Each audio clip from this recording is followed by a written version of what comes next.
And so then I had to kind of make a decision in my career. I was like, okay, why do I want these big budget jobs? I thought if the bigger the budget, the more I'll enjoy the process. But I've learned that, you know, working on my film, Chase It from the South, just being the back of a truck, chasing tornadoes, like back into that place that we all started as holding a camera and following an interesting character. That's when I feel most alive as a filmmaker. So I haven't put the burden on the budget to make me feel fulfilled as a filmmaker. I've put the actual creative process, which is sometimes just the simplest shoots. That's where I find I'm most alive as a filmmaker. If I land a $100,000 gig and it costs me $90,000 with a sweet crew and just all the things, and I'm taking home $10,000, not just the amount of work, but also the amount of stress of managing and owning a $100,000 project is a lot. Yeah. Now, if I do a $20,000 gig and I keep $10,000, which is much more in line with how we budget in the profit that we're aiming for, like that's, you know, much shorter run projects, a lot fewer people, gonna get paid quicker, and I'm gonna actually take home the same amount as I would for a $100,000 gig. You compare AI to, in my mind, I compare it to fast food. It's fast food content. And I think that's where it can work, but we still need fine dining chefs. We still need chefs who can make gourmet meals, who have 100-year-old recipes, and it tastes very differently. You know, so it's like, I think that's a decision anyone listening to this needs to make, is like, are you going to get into the fast food industry and serve burgers and fries? You know, or are you looking to make something more substantial, or is there a combination? I think it's just worth separating those two to figure out how do you use all the tools available to meet your client's needs. In this episode, you're gonna learn the simple mindset shift that helped Mark land a $2.5 million commercial gig early in his career and why that opportunity almost crushed him. You'll also learn the marketing hack that Michael used to turn a $5,000 client into a $250,000 retainer without needing a huge team or an agency. And then the one belief that every filmmaker needs to let go of if they actually want to grow a profitable, sustainable business. What's up, my friend? Welcome back to the Grow Your Video Business podcast. I am your host, Ryan Coral, and today's episode is a doozy. I've been super pumped about getting these guys for a long time. If you've been hanging out in the filmmaking world, there's a good chance that you've heard of Art of Documentary, and if you haven't, buckle up. We got a good one for you today. Promise you. If you're brand new here, check out this free workshop that I've put together, culminating my 20 plus years of running my own video production business, taking the things that I've learned, lots of mistakes, lots of things that have helped me become a better business owner. I've jam-packed them into a free masterclass that you can get access to by going to studiosherpas.com/10xfilmmaker. If I could impart any wisdom, this workshop, I give you the goods. So I think if you're in a place with your business where you're stuck, you're wanting to kind of go next level with getting bigger clients, better jobs, better paying jobs, more profitable kind of work, go grab this workshop, 10x Filmmaker, over at studiosherpas.com/10xfilmmaker, and enjoy. It's my gift to you for being a part of this community, for being here with me. Today, I am joined by not one, but two powerhouse storytellers, Michael Del Monte and Mark Bone. These guys are award-winning directors, entrepreneurs, and they are educators. And together, they've created one of the most respected online training programs for documentary filmmakers. And let me just say, it's not just about the craft, it is about the business too. In this conversation, we go deep on the realities of big budget jobs, why smaller retainers can sometimes be way more profitable, and how to think like a strategic partner, not just a filmmaker, and why building community around your creative journey is more important now than ever. If you're trying to grow your business, get paid what you're worth, and make the kind of impact that you actually care about, this episode is a masterclass. Let's get to it. What's up, friends? Hey, welcome to another episode of the show. Today with me, I've got Michael Del Monte and Mark Bone, who are directors and the co-founders of Art of Documentary. Super excited. These guys have been probably two of the most requested people for the show. And look here, guys, I got him. What's up? So glad that you guys are joining us today. Awesome. Thanks, Ryan. Good to be here. Yeah, really appreciate what you're doing. Good to be here. I feel like I just felt like a YouTuber. I should not. I typically don't say "What's up, guys." Well, you haven't asked anyone to because subscribe I know. yet, so you're not full YouTube territory. Yeah, Like that smash button. yeah. That's I what made it. I made a promise to myself when I started YouTube to never say that, and I think someone could quote me on it, but I have 250 videos. I've never asked anyone to subscribe. I remember when I think she was probably 6. When she said that for the first time, I'm like, oh my gosh. Who, your daughters? What is this? Yes, just like in conversation, being silly about whatever. And I'm like, oh, she's probably heard that, half a bazillion times. My brother used to say batteries not included with his toys when he was playing when he was younger. Batteries not included. That's funny. Oh, that's so good.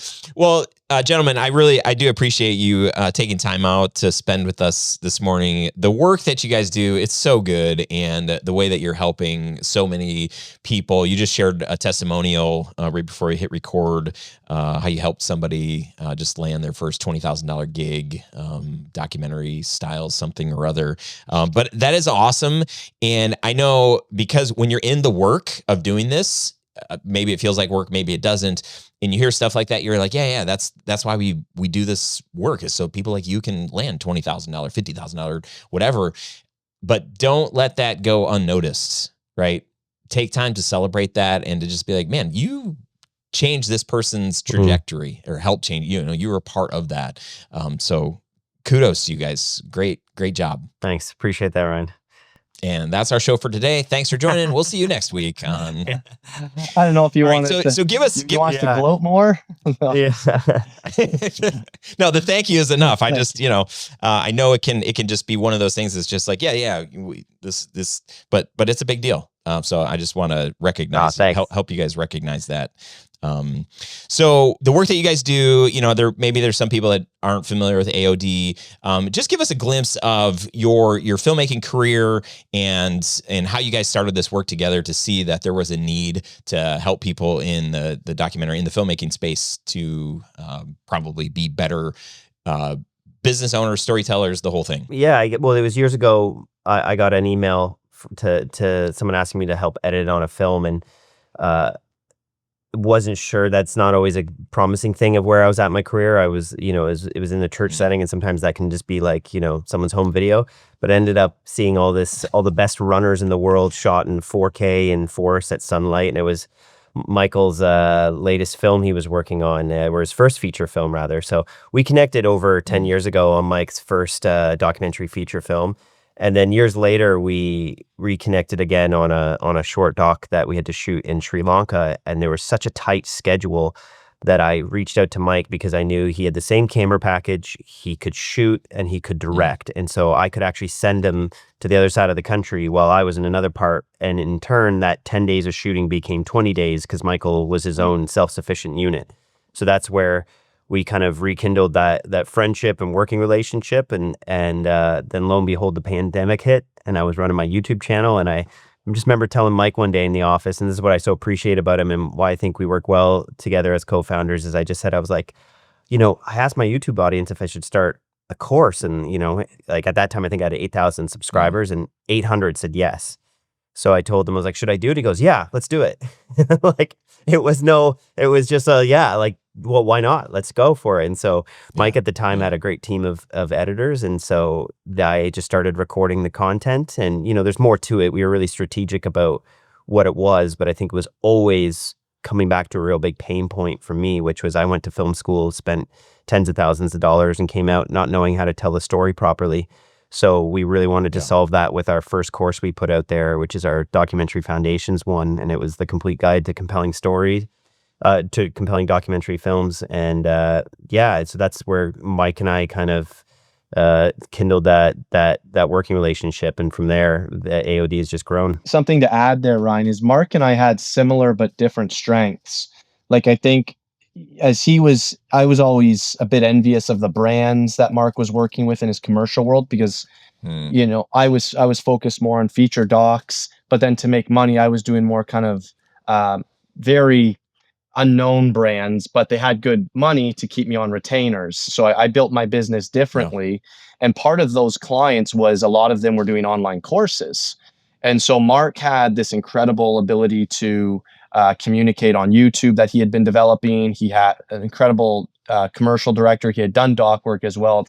He's since done a lot more doc work. But at the time, we had kind of complementary strengths because I knew a lot more how to build the course technically. We didn't need to bring, I think we hired one guy to give us a little bit of guidance, but I had filmed the courses for different entrepreneurs. I knew kind of, the roadmap, simple sales page, what we needed to do for that. So it was interesting, even though I was a filmmaker, I had done all my retainer work with entrepreneurs who had built these courses. So it was kind of a secret weapon for us that we saved a lot of money and did it really fast and efficiently. And still to this day, our team is only 4 people.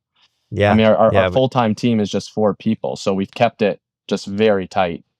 Yeah. There's been some moments along the way. I remember before one of our launches, it was the 4 of us on the phone trying to figure out how to like integrate Shopify with 2 other apps to create payment plans. And I just started laughing. Okay. And one of our guys on our team landed like, "What are you laughing about?" I'm like, who are we? Like, we don't know this stuff. I'm a filmmaker. Like Mike's a doc director. Like, what are we? But philosophy. He has a philosophy major. And we're doing this. But I should mention, it kind of hasn't occurred to me, but when Mike was mentioning, like, I was working on some bigger brands, the Nikons, Mercedes, and all that. But Mike, he was working with single entrepreneurs who had really good businesses, and Mike was making way more money than I was when we first got connected.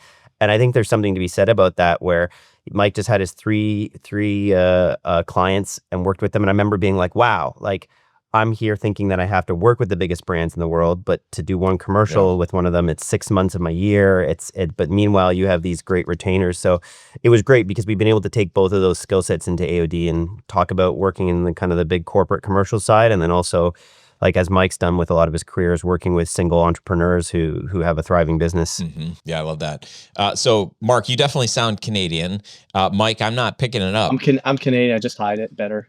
Man, wow. I'm about an hour outside Toronto, small town called Guelph.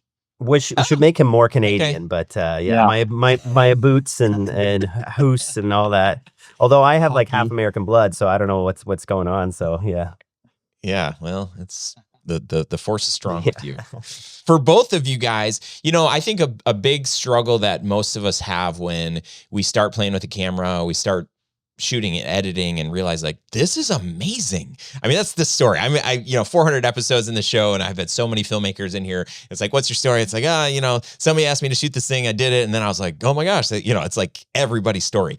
But there comes a point where, I've got a full-time job and I'm doing this thing. And then I start playing with camera and I'm like, can I do this thing? What was the moment for you that you really said, like, I could actually turn this into a career and do this full time? Mike, your story is cool. Yeah. I mean, mine was literally my very first gig. I had been trying to make the Olympics as a middle distance runner and I got hurt, but one of my teammates had a Canon T2i. We were down in Florida. I had a MacBook, but my background was in philosophy and I had done my master's and I was thinking I was going to do my PhD, but I picked up his camera and started filming these little videos of my teammates who were well-known runners in kind of the NCAA landscape. And so I sent them to a running website and they're like, oh, could you make some more on this person who we know you train with and this person? Not for any money, but I was like, yeah, for sure. I'm just down here, cross training in the pool, riding the bike. I got tons of time. So I did 6 of those, and they all had a different theme. Like each person had a different journey in their life, stuff that's still similar 12, 13 years later. And I just loved doing that. And I got an email from someone about an hour down the road saying, hey, we're having a road race. We saw what you did for this running website. Could you film the road or could you film the track race? We have a budget of $500. We would want you to come down three times. This is an hour away. We want a 10-minute like documentary on the night of the event. I'm like, absolutely, I'm in. I'm going to be rich. I'm saying my credit card has a $1,000 max. I'll need a camera. So I got a Canon T3i. I think I needed to take a loan from my parents for like $1,000 just to get a Canon T3i, a little Rode shotgun, no lav mic or anything at the time. And that was and then once I did that, it was like, it was just I was just like, I was hooked. I was hooked at the idea of, I still remember it was when I was editing the thing, and I didn't even have an iMac. I had to go to like a video organization called Ed Video. Shout out to them in Guelph. They helped me at the start of my journey. They were a real location. You had to go there for workshops. And I started editing this thing. I'm like, this is incredible. Like, someone's paying me to do this. I mean, this is a month of work. But that Right. really, to answer your question, made me believe it was possible. That's great. What about you, Mark? I wasn't trying to qualify for the Olympics, but me and Mike both were runners. Most of us Yeah, weren't. exactly. No, I was doing humanitarian work out of school. I kind of liked everything. I'd done some video stuff in high school, and I liked it. But kind of to Mike's surprise, I liked the videography stuff and the editing and working in Adobe Premiere so much in high school that I never could believe that this could be a career. I felt like I had to do something that was completely in service to people, and I think that's a good thing to have. But I think the idea of not following what it makes you, like the glory of God's a man fully alive. Like if you enjoy what you're doing, like that's a really great indication, and people are going to gather around that. So but I didn't think I could pursue that as a career. So I went away and I did humanitarian work, and it was really formative, but I was shooting all the stuff for the organizations I was working with. And it was actually my dad, when I came back one day, he saw me just editing there for like 12 hours and, not eating food and just like totally dialed in. And he came up to me and goes, I think you're a filmmaker. Like, I think you need to pursue this. And it's silly to say that's why I'm always telling people, I'm like, don't wait for permission. Like, if you like it, do it. And I've been waiting. I probably could have started my career earlier, but I think it was all the right timing. But yeah, it started with just telling these stories and actually listening to a lot of these refugee stories when I was in Africa and being like, wow, like I would love to tell these stories one day, and been lucky enough to get to work with organizations who do that type of work. I love that. That's great. Very fun. And I know those stories, both of your stories, well, besides the Olympic stuff, resonate with so many people. That's just, we kind of fell into it and could stay up till 2 a.m, not eating for 2 days. Yeah. It's like, what the heck? You guys you mentioned this, and I want to talk about it a little bit, because I think there is this myth. One of the most common frustrations that I hear from my community is, I want bigger budget jobs, and I think there's a little bit of a misunderstanding of what a big budget job can be and what it can do. But the first thing that I always try to push back on is a little bit like, okay, well, what are you charging right now, and what's your profit on that? Like, how much money are you keeping after you pay yourself and your team and all the things? Because if I do if I land $100,000 gig, and it costs me $90,000 with a sweet crew and just all the things, and I'm taking home $10,000, the amount of, not just the amount of work, but also the amount of stress of managing and owning $100,000 project is a lot. Yeah.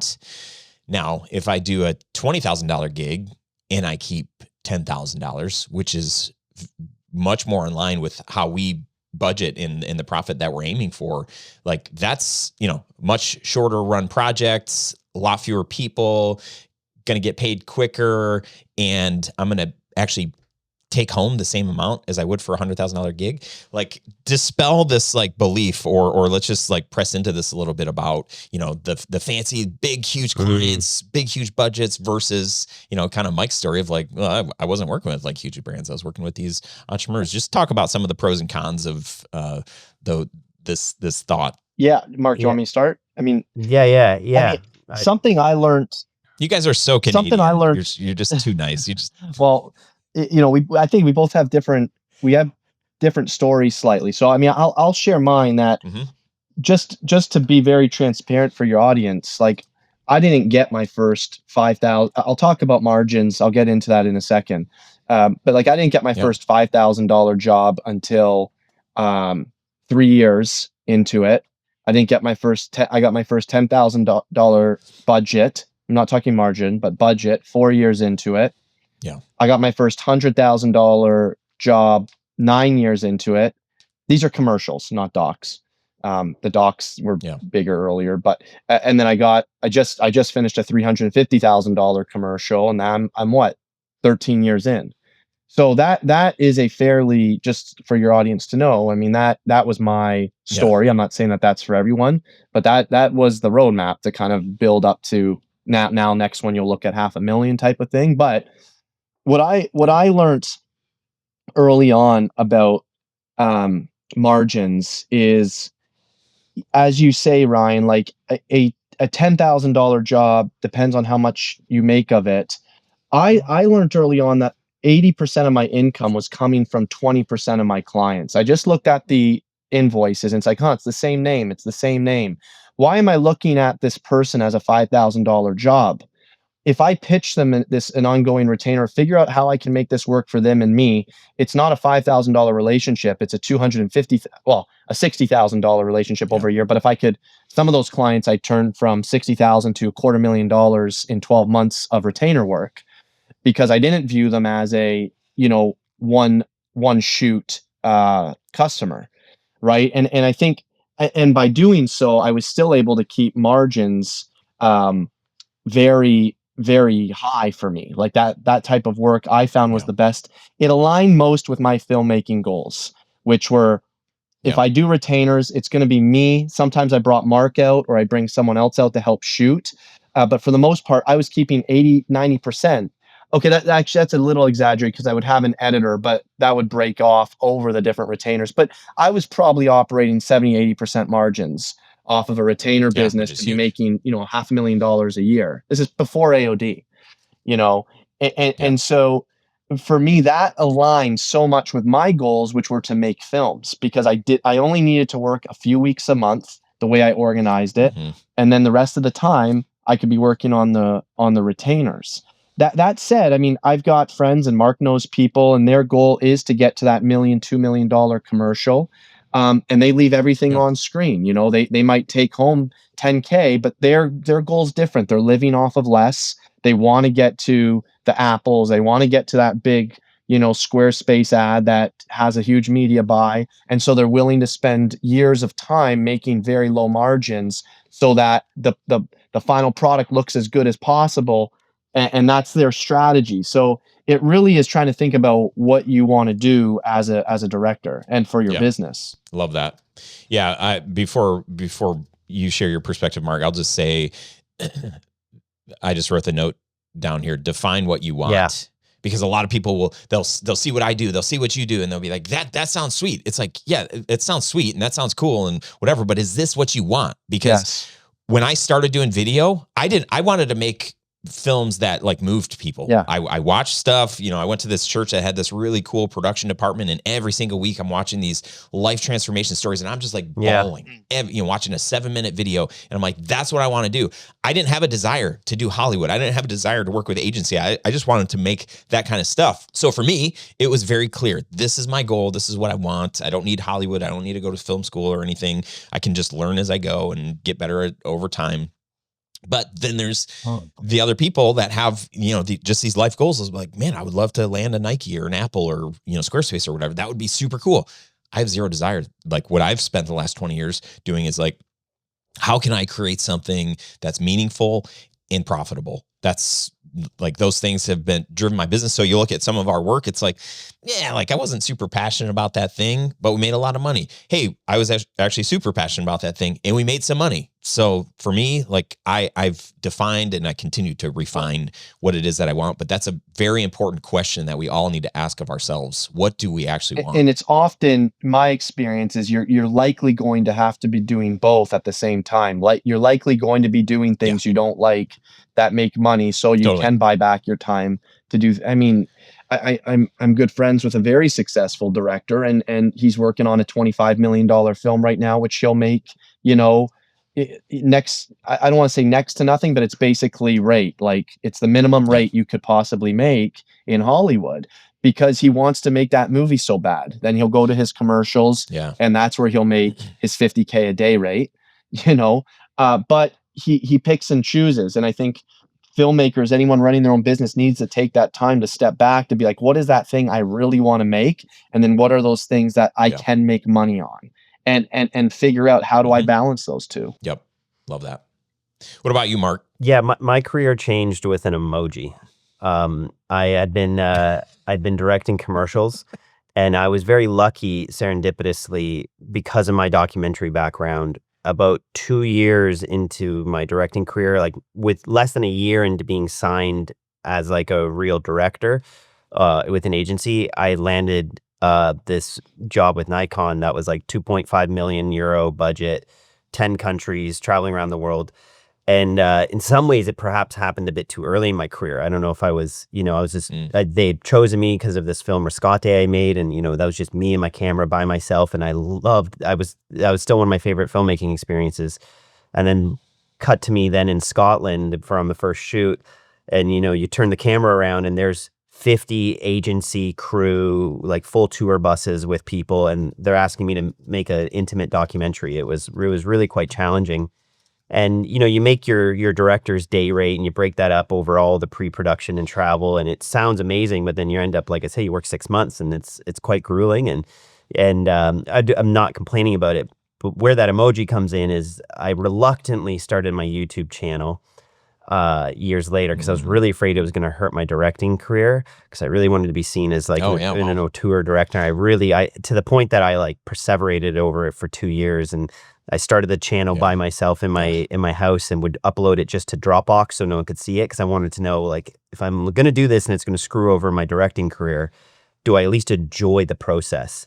Like, could I create these videos and no one see them? And am I enjoying this? And I learned, I was like, wow, I actually really enjoy teaching. And I was like, so at least I enjoy what I'm filling my schedule up with, because I think that's really important. But it was then one day when I did a YouTube video and I had an ad read and I reached out to the sponsor saying, just via text, which was unique too, just to be able to talk directly to the client that way, and said, hey, because I'm used to going through agencies and producers and all these layers. And I said, hey, did you get the video to approve? And then they sent me a thumbs up. And I was like, oh, okay. I'm like, so you saw it? They're like, no, it's good to go. You can upload it. It was just no feedback. It was good to go.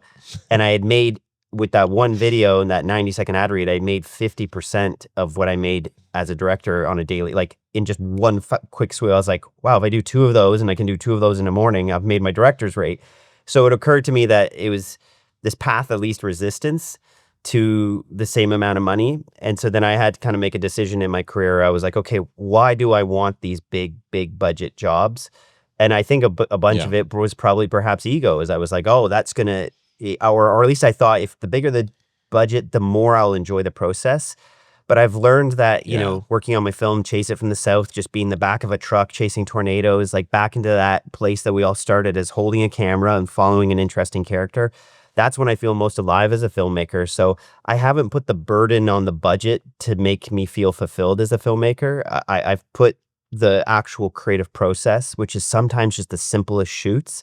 That's where I find I'm most alive as a filmmaker. So I feel like the more I've removed my ego in association to the job, the more I've been able to really enjoy my career. And I look back now and my commercial career has lessened. I'm taking less commercials, but I don't think I'm any less happy. I think I'm way happier running Art of Documentary, getting the testimonies we get every day from filmmakers around the world, getting to work with Mike and our team, the people I've been worked with. Like, I wouldn't choose this any other way. It's been incredible. So yeah, I think back to that, just that emoji, that thumbs up. I was like, oh, it can be that easy. Like, I don't have to go through a year of working on this Nikon job and everything in order to feel successful and in order to get paid properly. That's good. As we're talking about this, I didn't think about my first $100,000 job. I'm like, how long did it take for us?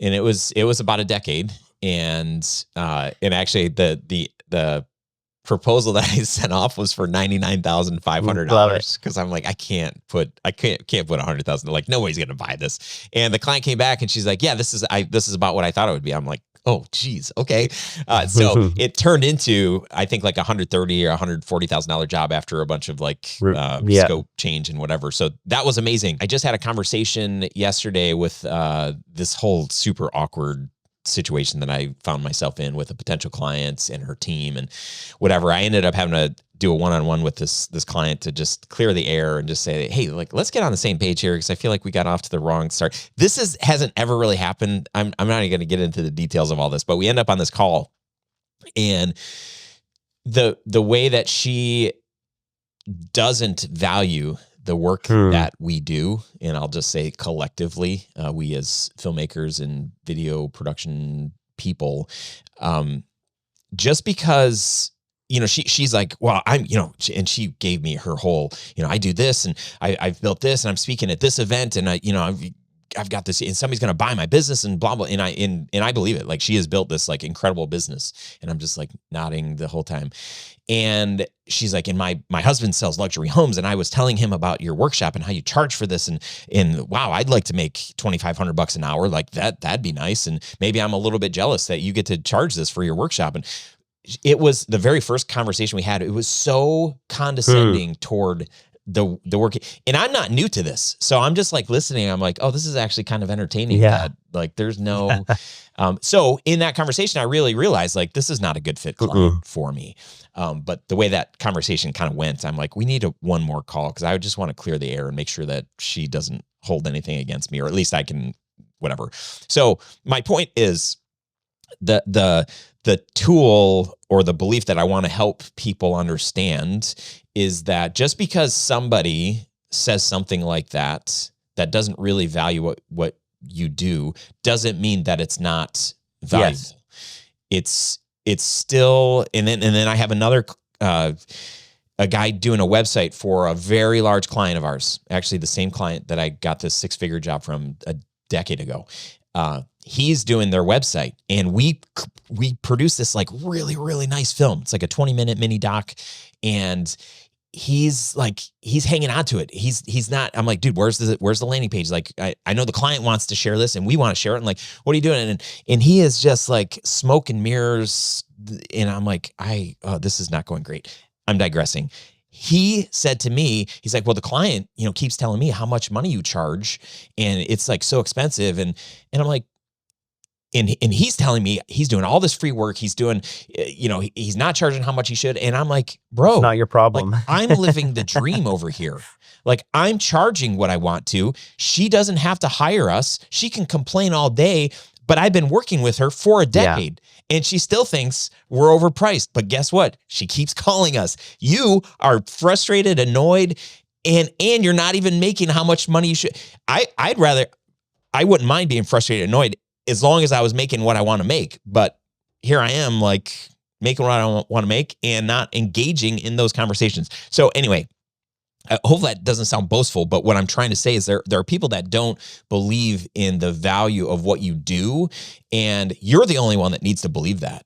I mean, well, and also the people that hire you, but there are people out there that will hire you because of your value, period. I agree.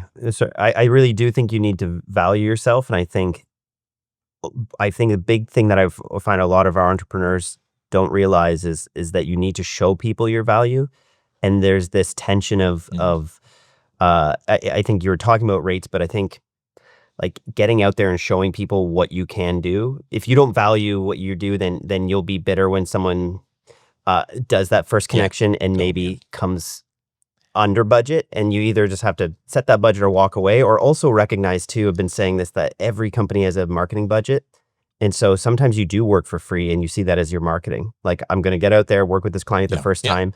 And if they come back and ask for it for free, then they don't value it. But you have to spend a bit of marketing, and not every time a TV ad goes on TV, it's not like everyone's going to buy that product each time, but there will be one person who does. Right. So yeah, I think you do have to value that. You said show people your value. Just talk a little bit more about like what could that look like? To me, it's like showing up for free. Like, there's been huge chunks in my career where I didn't work for much money at all, if nothing. And I know this gets, I have to always caveat this, because I did a video about this recently on my YouTube, and people came at me in the comments being like, you know, how do I pay my rent with exposure? And it's like, I'm not saying that. Free. Yeah. So I do recognize that life costs money, but I've never seen the networking, and me and Mike talk about the value of relationships and fostering those relationships. Even if that person isn't going to value you immediately, like there used to be a production company. I looked at it this way in my career, that I didn't have clients yet. So I went and found the production companies in my city that had the clients, and I would just show up at their office and I would be like, hey, is there anything I can edit, or can I organize your gear, or can I just show up as an assistant? And I just kept showing up. And eventually they valued that enough that I was getting hired as a second camera operator, and then you get hired as the main and then the DP, and then they realize, oh, as a DP, you actually have instincts, so we'll hire you as a director, and then it goes from there. But it did start with having to show up, and I always look at that. That was my marketing budget. When no one knows about a company, they have to spend a ton of marketing for people to find out about them and to know their product is valuable. And you are a company, you are a product. So you have to market yourself. And that can't just be you can't be the annoying brand on Instagram saying, hey, look at me, look at me, look at me. Like, people need to taste and see it's good. So you got to get out there and get on sets, network, and be persistent that way. And it's never hurt my career, the networking I've done, getting out there and just being on set, because you're a walking advertisement. If you're easy to work with, you're skilled, and you're reliable, and you're there on set, someone's going to think, oh, well, we should just hire that Mark guy again to production assist. And it's always helped. And so the second I hear people saying like, you can't work for free, or how do I'm like, I'm not hiring you. I already know you have a bad attitude, or at least you're bringing baggage from a genuinely bad situation you may have been in. You're bringing that and putting that on me. And so I know it can sound arrogant, but I've gone through that experience of working for free, and it's helped me. So I don't know what to say other than you need to advertise. Mike, do you agree, disagree? Yeah, I think there's been times in my career where I've had to fight a little bit for the client to come back, and I wouldn't be shy to say that. Like, I think you're right. You need to know your value, and it's like a relationship. You need to know when there's been enough abuse and enough is enough, and you're going to end this thing. But at the same time, I think I've had clients want to walk away from, $250,000 retainers, and I've had to take them out for dinner and ease their mind and say, like, listen, this is what's going to happen if you do this. Like, you're going to go back to what you were doing. Look at the traction we've made. It's like, you have to put yourself in the business's perspective too. Like, they are spending a lot of money, and you see AI coming up, you see all these options. And I think filmmakers often are a little bit entitled, just thinking, I have a 4K camera, I've got years of experience, I can tell a story, I have a drone, but it's like they don't really care that much about that stuff. They care about their investment making a return for them, or doing something meaningful for them. And so that's been my, I think that's as much of your job as hitting record, is easing their mind and trying to show them the vision, not just on what this will look like, but what this will do for them. And whether that's metrics, quantitative metrics, or qualitative brand building and whatever, like you need to ease their mind on this investment. Otherwise, like Mark and I get pitched ideas all the time from students who say, we've got this film we want to do with AOD, or we've got these videos ideas. And it's like, well, then sell us. You got to sell us. And I think it's like, unless you want to be a starving artist, and there are artists out there who are so adamant they will not sell, they will not waver, that exists, and some of them make it. It's very hard. If you want to do it, good luck. It's a long, hard road. But I think a lot of the people who have made it, so to speak, in Hollywood or at the top of our industry have learned to play the game a little bit. And they've learned when you've got to sell, you've got to push a bit. And yes, you do need to know when to walk away. And I think that's all kind of something you learn the more experiences you have, when it's a client that needs a little more persuasion versus a client who's like, this isn't the right fit. We're talking different languages. Yeah.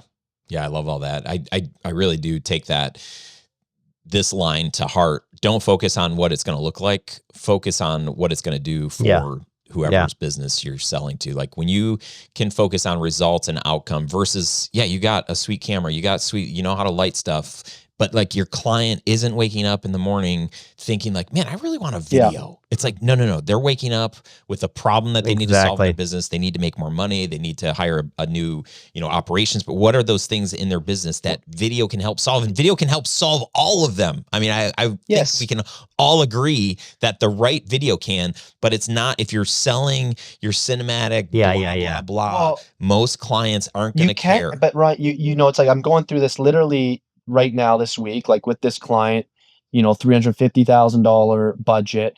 And there's this beautiful 2-minute piece we made. And it's kind of like our, it's more of the, it's the cinematic, it's the low touch. There's almost no mention of the brand in the whole piece. And it was, and the agency and the client, there was worry like, are they they might want to sell harder in this. Like right now, it's just a bit too subtle. A little bit too not obvious what they do and whatever, but everyone loved it. And so it's like, well, here's a solution. Let's do a 30-second cut down, which has a very hard on the nose VO that sells for them. And so there's a 30-second version where it's just at our company, we strive to make you, and the CEO, this is one of the largest pharmaceutical companies in Canada. They loved it. And they loved both because once we told them, here's what both of these products are doing for you. This 2-minute piece is living on the homepage of your site. This is your anthem video. This is what you're showing at conferences. This 30-second video, this is broadcast. This can do this and this and this. And they're like, perfect. I understand. And I think too many people, it's like, that's a simple fix. Like cost us almost nothing in the edit to do that, and problem solved. We always talk about this in our Create and Earn course is thinking first, like you're a storyteller second, you're a problem solver first. But I think to Mike's point, we talk about, I did a whole series of videos about this recently, about the package, like the bringing multiple assets is the key. Because I think the mistake I made earlier in my career, and I still see people doing this, and we had a student pitch us on a project recently and they were doing it, and it's, you're coming to the client asking them to solve a problem for you. And that's, I need a big cinematic project for my reel because I need people to know that I'm a director. And so you force their brand and their world into that product when, like, to Mike's point, they're going to love the 30-second thing more, or usually testimonial videos. So I'm always saying, like, when you come to them, have that film, but then have the testimonial videos, have the cut downs, have the photography. I taught the whole thing on the film Trails of Dust I made. DJI, with the camera company, they didn't give a rip about the documentary I was making. That's all I truly cared about. But what I brought to them was, I'll do I'll do a breakdown video on my YouTube. I'll give you these reels and this photography. That's all they really cared about, and that's the only thing they gave feedback on. But really, truly, what I cared about was the film. But the film, all these other assets kind of distract them from the film. But the film, I'm shooting this to create all these assets. So I think unless you're coming to the client with a package, you're not hedging your bets because you could make the wrong video, and two, you may not be solving the problems. Yeah, and the other thing I've seen a lot of people do, and I've fallen victim to this in the past, is where I'll say, hey, here's the package. You're not just getting the anthem video, but you're going to get 30-second cut down, 7 pieces for social, blah, blah, blah. Again, a client doesn't want content. They want the thing that the content will do for them. So as you're, saying, hey, here's the package, Mike, you said it eloquently, like the 2 minutes, your anthem, this is what it's going to do for you on the front page. The 30-second is going to do this for you. Not just like, hey, we're going to give you a bunch of assets. It's like, well, what am I going to do with them? Like the quote that I got from the guy who approved, a $350,000 budget was exactly this. He said, Mike, a beautiful cinematic emotional video does nothing for us if we don't know what to do with it. That's coming from the guy who's writing the check. It's, as blunt as possible. He's like, he's a bit of an art, like, he had an art background, went into marketing, and now he's in the, kind of your corporate America type of world. But it's like, that really, I've been in this for 12 years, and that made me just think I know you can't just be emotional. Because I was talking about the composer I was going to get, I was talking about this and that. And it was just like, I can't sell this through to the top. And it's not going to do anything for us. So we need to figure out, what are we using this for? You're right.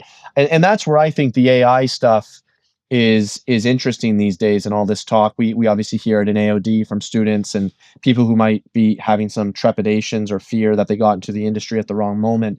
But it's like you compare AI to, in my mind, I compare it to fast food, where it's like, it's fast food content. But and I think that's where it can work for this content that you bring up, Ryan. It's like, yeah, we can use it to maybe generate this type of content, that type of content. I think there'll be a use case for it clearly in that world, but we still need fine dining chefs. We still need chefs who can make gourmet meals, who have 100-year-old recipes and it tastes very differently. So it's like, I think, that's a decision anyone listening to this needs to make, is like, are you going to get into the fast food industry and serve burgers and fries, or are you looking to make something more substantial, or is there a combination? So, I think it's just worth separating those two to figure out how do you use all the tools available to meet your client's needs. Yeah, I do. I love all of that. I think it's good. And even thinking of the luxury chefs or whatever, luxury, I don't know if that's the right word, but these high-end chefs, there's a transformative experience that they offer that you can't get from from an AI. And it's the strategic, the chef went to school, not just because you went to school, like, is it worth it? But there's so much more strategy and intentionality behind the work that he does. And that's always going to be needed in our space, regardless of how good. And the AI is just going to get better and better. But if your clients don't have somebody to guide them, to tell them, here's how you will use this video that was made all from AI, or it with a mix of AI and the work that we did, we're going to guide you. We're going to take you there. We're going to help you. And then we're going to give you the piece. And then you can use it however you want, whether it's all AI, a little bit. Whatever. I think the restaurant industry is an interesting analogy. I use it a lot to compare with AI and AOD. Because I look at, why do I go to a nice restaurant? If you go to a Michelin star restaurant, and a lot of the food's fine, but it's often the experience. It's the experience of going to the restaurant. And I think filmmakers can think about this. How are you creating a better experience for the client?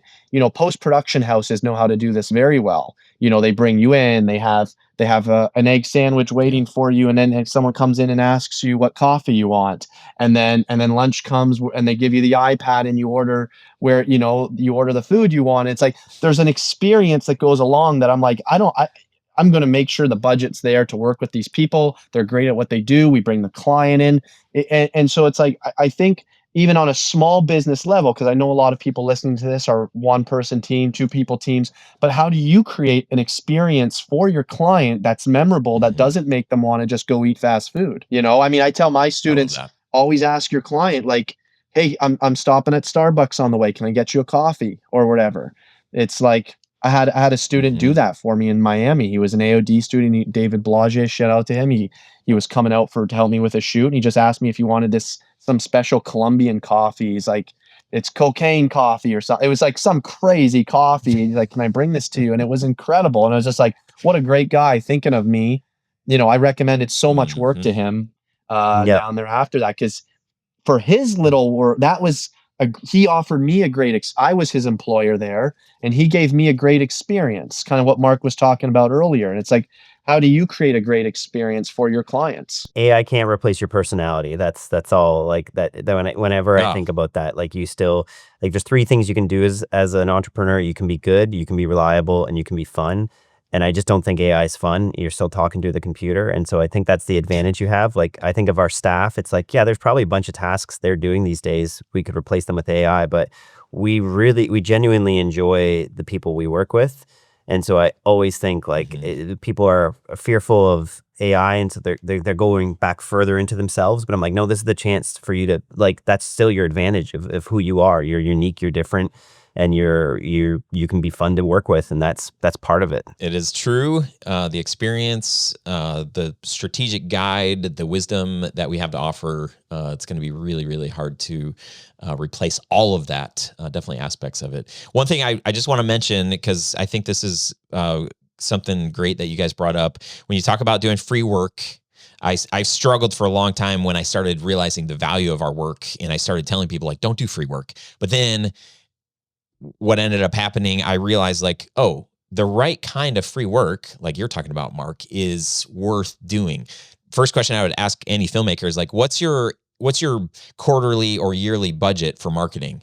And most filmmakers will say like, I don't do marketing, right? I do some social media. It's like, okay, wow. Any business, any like legit business has some kind of marketing budget. The beautiful thing that we do like we have built-in marketing. Like that's what we provide for people. So to your point, to be able to show up for the right kind of client, the right kind of opportunity, and to, either heavily discount or give something for free with the intention of whether it's for your reel so that it can be something that you can pitch or sell to somebody else.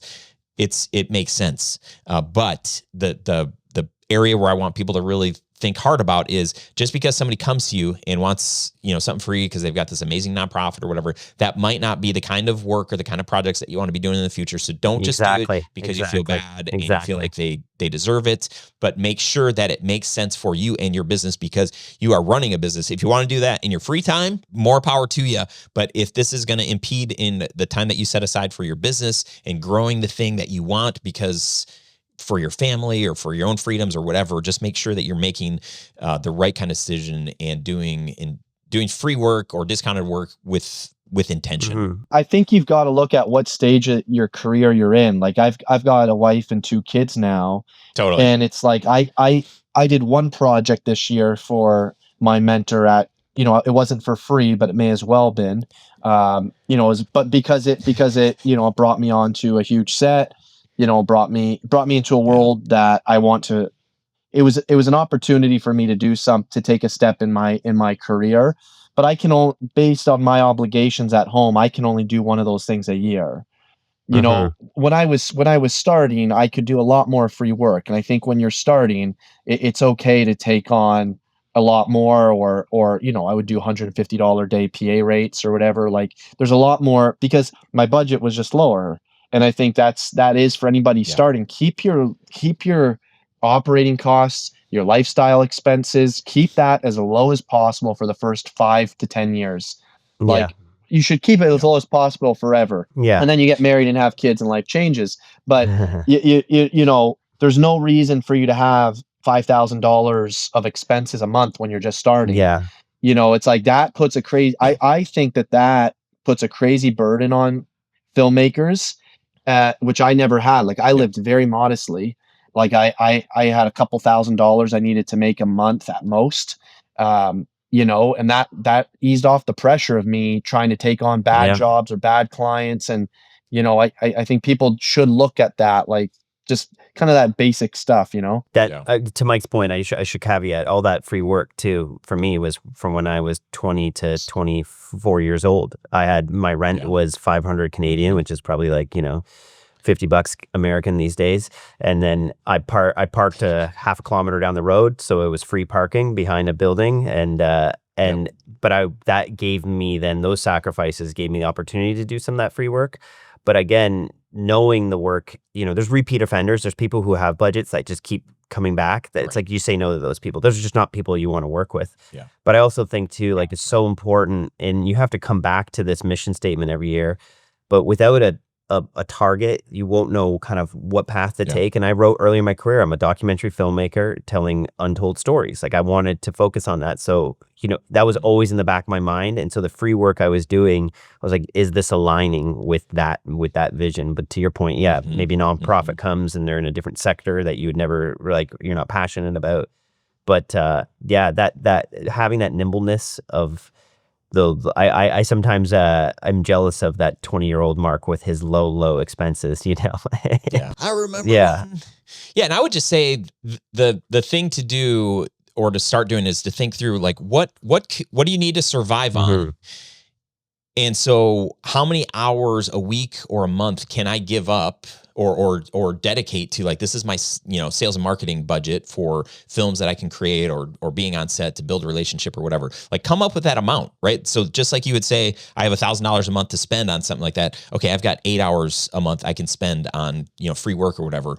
And then let that build up. Like, if you don't have anything this month, okay, now you got 16 hours next month that you can give to a project to build your portfolio or to build your connections or whatever. But do that so that you at least have a sense of what you can afford versus just like, man, I don't know. Come up with some kind of number that is realistic and doable. And just one thing to add to that, Ryan, is because we talk to our students in AOD a lot about this, is like, you all need to remember you are in an industry where there are $1 million, multi-million dollar budgets. I know, Ryan, we talked at the start, there's pros and cons of those and reaching for those, but you are in an industry where that stuff still exists. There's massive marketing budgets. Like, you're in a very unique industry. And I think as you're going kind of, if you're new to this, and I will say, like, doing what Ryan said, kind of budgeting your life, incorporating your marketing, all of that. Students or anybody in this field always needs to remember, like, as it happened with Mark, as it happened with me, Mark made that Riscate film for that Nikon job. It's like every year, or I would say even every 6 months, you need to be making time for a project that can help you take multiple leaps forward in your career, because that is the only way you can get. Otherwise, you can climb a ladder over 10, 20 years very slowly, but if you want to take a bigger leap, you do need to figure out, how do I budget myself properly, but then prioritize some awesome project over the next 6 months or over the next year that's really going to help me, give me something to talk about. You need something to talk about and something to show. And so that would just be my encouragement for anyone watching who's not doing that, is figure out what that thing can be for you. Guys, this has been so good. I'm certain, certainly we could probably spend a full day, but that would be the longest podcast episode ever. I appreciate your guys' perspective and your stories, and this has been really, really good. What's the best way for people to connect with Art of Documentary, the stuff you guys are doing, the education that you offer? Where can people find you and connect? Yeah.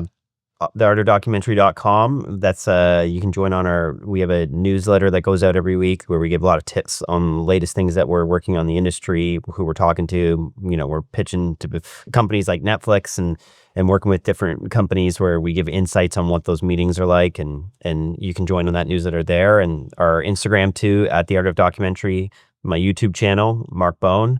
You can just do at Mark Bone onto YouTube. And Mikey, what else? AOD would be the best. Yeah. Art of Documentary on Instagram, or that newsletter. That's where you're gonna, that's where once you get in there, then I'm on the back end and feedback hours and all that stuff, where we'll get to meet and work together. Love that. So good. How do you guys want to leave us today? I want to leave you hopeful, hopeful and happy. Is this Ryan? Is this a part where we like give advice? What's this? Yeah, I mean, just you can cut this out. Actually, like, wait, what do we do? No, this is actually perfect. Yeah, just an encouragement to the people listening to the show. Just man, this is my charge. Yeah, be hopeful. I mean, the work right now can be challenging, and there's lots of things that are up against us, but it's worth it. And maybe I'll just end the shit. No, I'm just kidding. I would say, along with what I just said about doing that project, finding that thing that is going to help, set you apart, is find that one or two people that you can go the distance with. I think that to me is like, I'm a big believer. My whole life, I've always had coaches when it came to my running, and I've always had mentors when it came to my film, and thesis advisors when I was in university. And it's like, I've always been adamant about finding someone who's 10 years ahead of me in my career and being mentored by them. So someone I can shadow, somebody I can show rough cuts to, just somebody who believes in me. It can take some time, but try to find that person, because it can be lonely. It can be a long road, but I think that person who's ahead of you, who's done it, can just, make things easier and coach you along the way. I think, it was what I said earlier, because it's changed my career, is not waiting for permission. And I've met some filmmakers along the way. I think back, I was at Vancouver Film Festival, and I met a guy who was like, I think I'm going to go full time for directing, but I'm not. He was giving me all these excuses, and I just said, just do it, man. You got to go for it. Like, there's going to be a pain period. That's just like, it's like if you've ever tried running for the first time, there's that first few weeks that suck. And then suddenly you're like, oh, I love this. It's like, you just got to do this. And then recently one of his friends reached out and said, oh, like a message from him, because he didn't have my contact, saying he wanted to say thank you. He's stepped out. He's doing it. I've just never met anyone who's been on the precipice of that next step. And if you're feeling that usually means you should. And if it's not scary, the next step, then you probably waited too long, and it's not a big enough leap forward in your career. And so I don't know if you're listening to this and you're waiting for permission. This is your permission. You have to take that next step. You have to do that thing. I didn't think I could go into filmmaking because I had some silly idea that I enjoyed it too much. So that can't be a career. But it was actually probably the best indication that it was the career I should be pursuing. And so I'm so glad that I did take that step, or that I had people around me that pushed me. And so yeah, don't wait for someone else in your life to tell you can. I love that. I love that.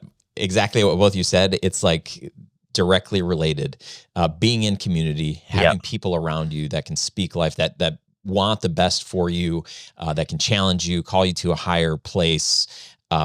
So as you're listening to this episode, these guys have an incredible community. They're doing good work. I want you a part of my community, but if these guys can serve you better, just go spend time with them, buy all their courses, do all, like whatever the thing is that you need that's going to help you move forward, continue to serve your clients well, continue to serve your family, your communities well. That's why the three of us are doing the work that we do, because we're passionate about this industry, we're passionate about the work, and we believe that it's possible for you to take things to the next level. And so if that's here in the, Studio Sherpas, Grow Your Video Business world, awesome. If it's with these guys in the art of documentary world, awesome. Just take this advice that being surrounded by other like-minded people that are going to challenge you and do those things, help you, be held accountable, and keep pushing you forward. Like that's the best thing that I think all of us have done in our lives and our business that have been the biggest difference makers. So there you have it.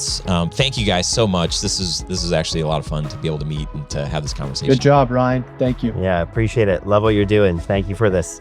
All right, my friend, thank you so much for joining us on this episode. It was super fun to have both of those guys here. If you liked it, leave a comment. Let me know if you've got a takeaway, an action step, something that you're going to do or stop doing as a result of an idea or something that popped in your head or something that you heard on the show. Don't forget about the 10X Masterclass at studiosherpas.com/masterclass. If you like this episode and you think somebody else would enjoy it, please share it. You can take a screen grab, text it, Instagram it, DM it. How do they say it? I wasn't swearing. DM it. DM it. That sounds like how they might say the D word in Wisconsin. DM it. DM it. DM it. Okay. I'll stop. That just sounds funny. Say that a couple times. DM it. Can you DM it to me? DM it. DM it. It's like is it Tommy Boy? No, it's Black Sheep, I think. Roads. Okay, I digress. If you've seen that movie, let me know. It's one of my favorites. Those are two of my favorites. Okay, here's to you, my friend. I am for you. Want you to succeed in this business. Let me know if there's anything I can do to help you. You can email me, Ryan@studiosherpas.com. That's it for now. See you next time.